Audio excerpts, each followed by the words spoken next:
We're with Shai Akabas, Director of Economic Policy at the Bipartisan Policy Center in Washington.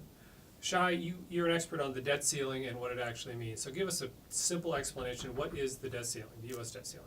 Sure. The U.S. debt ceiling limits the amount that the federal government can borrow to pay our bills. Most years, the federal government runs a deficit, meaning that its spending is more than the tax revenue that it brings in. And those deficits add up to the debt that we've accumulated over time. And Congress has put a restriction on the amount that the United States can accumulate in debt. And every so often, they have to increase that amount because we're increasing our debt over time. Okay. And now, you guys calculate the X date, and explain that for me. What does that mean?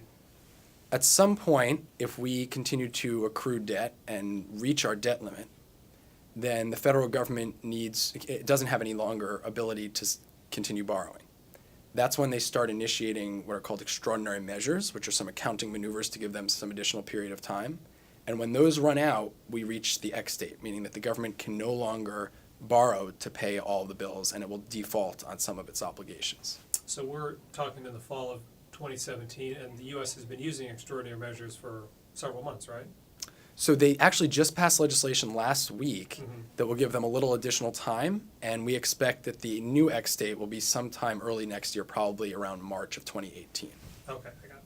So you talked about how 2011 was a pivotal debt ceiling debate.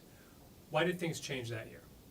2011 was really the year where the politics got so acrimonious around this issue because it was viewed as something that the Obama administration was trying to foist on congressional Republicans. Many of the new members of Congress were not familiar with the debt limit because it hadn't come up as an issue or a serious extended political issue in their tenure in Congress. And so they viewed this as something that the administration was demanding of them to do to increase the debt limit. And they didn't take kindly to that. And so the debate over the summer of 2011 was them trying to get all the facts and figure out how they were going to approach this issue that the administration was asking them to resolve. And what was the practical impact of that debate itself? I mean, they did increase the debt limit, but it still had a negative consequence on U.S. fiscal policy, right? Exactly. So they passed the debt limit in August of 2011, increasing the debt limit. But the credit rating agency, S&P, downgraded U.S. debt because of the bitter fight that they had had this time around and the concern that a similar fight might not be resolved the next time they had it, and that the U.S. could ultimately default on some of its obligations in a future debt limit impasse. Okay. And what's the impact? I mean, the U.S. credit rating has always been the highest in the world. It was knocked down a little bit. What's the practical impact of that happening?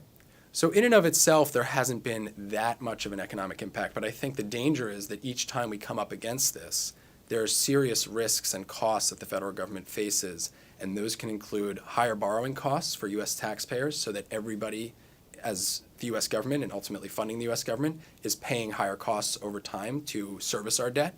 And then ultimately maybe benefits not going out the door if we cross that X date that people are expecting, whether it's Social Security payments, Medicare providers, Medicare Medicaid providers, civil servants who are owed their salary, or higher interest rates across the economy because T-bills, the Treasury securities, serve as the interest rates that are the basis for the rest of those in the economy. So whether it's your mortgage or other borrowing that you have, your credit cards, those rates could go up if we see higher interest rates throughout the country.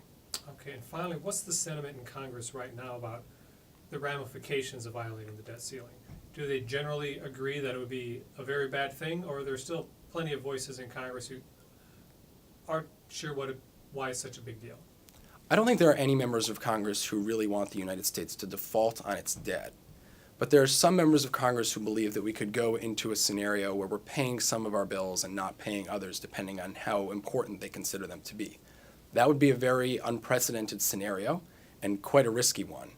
But I think there is general consensus of the fact that the debt limit is an important issue and one that needs to be resolved in a bipartisan manner, because we've seen over the years that it does take bipartisan coalitions in Congress to pass extensions or increases or other reforms that are attached to it.